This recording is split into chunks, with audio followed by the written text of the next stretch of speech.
Alors je suis Philippe Camburet, je suis administrateur du Gabi et je suis aussi organisateur de cette 26e édition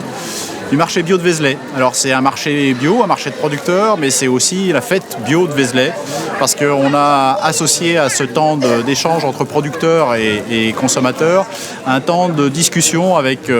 à la fois des associations de défense de l'environnement, mais aussi un aspect culturel avec l'invitation d'un groupe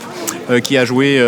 toute l'après-midi et donc qui a permis à tous les visiteurs de passer un bon moment cet après-midi à Vézelay. On est content, on a une belle fréquentation. Une fois de plus, on a eu des gens toute la journée et on a bien pu expliquer donc à tous nos visiteurs la façon de voir qu'on partage au Gabi sur l'agriculture biologique. Et puis on a eu aussi ce matin la possibilité d'exposer ça à notre nouvelle sous-préfète à Avallon. On aimerait bien qu'elle soit aussi à nos côtés pour développer l'agriculture biologique sur l'ensemble du territoire de l'Avallonnais et du Tonnerrois, parce que justement on a bien l'impression que dans les pouvoirs publics on a parfois la possibilité de faire évoluer les choses, et justement on aimerait que cette nouvelle sous-préfète soit sensibilisée à toutes les questions qu'on a, notamment sur le développement de l'agriculture bio, sur l'installation des jeunes, sur la protection des captages. Il serait bon que justement les pouvoirs publics aient toute cette dimension-là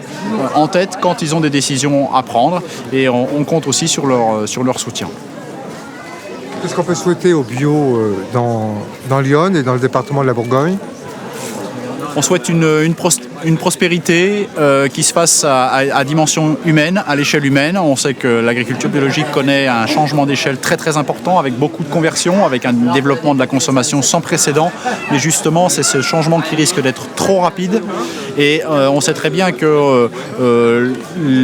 l'augmentation des marchés en matière de produits bio risque de générer des appétits de profit très importants. On sait très bien que c'est une source de bénéfices qui risque d'attirer des gens qui n'ont pas forcément la même vision des choses que nous, et on aimerait que cette prospérité elle se fasse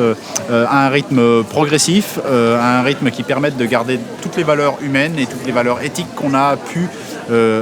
apporter à l'agriculture biologique jusqu'à présent, c'est-à-dire un respect du territoire, un respect de la biodiversité, le bien commun. Le bien commun, c'est le partage de l'eau, le partage de l'air, le partage de la biodiversité, et puis le bien vivre ensemble localement, parce qu'il ne s'agit pas d'avoir un développement de l'agriculture biologique qui se fasse sans aucune règle et sans aucune prise en compte de la dimension humaine et locale.